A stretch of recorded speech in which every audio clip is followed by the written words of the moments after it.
Hi, I'm Stacy with WTI.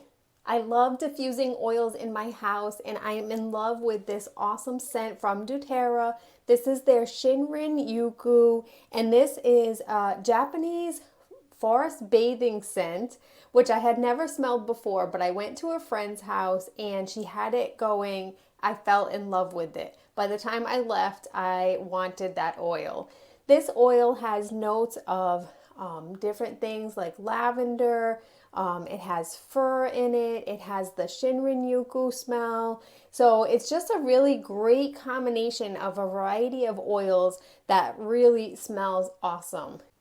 It's hard to really put into words how awesome that this oil smells.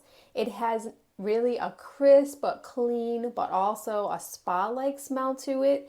This is my first experience with using doTERRA oils, and I have to say I'm super happy with how well that it diffuses. The scent lasts, and even when you think that the scent is gone, I had someone stop by the other day and they could smell it right away. So I really just am so in love with this oil. It's unmatched. I've never smelled anything like this particular one before. And I have to say, I'm really impressed by the all around scent of it and also how well that it diffuses. But that's my point of view.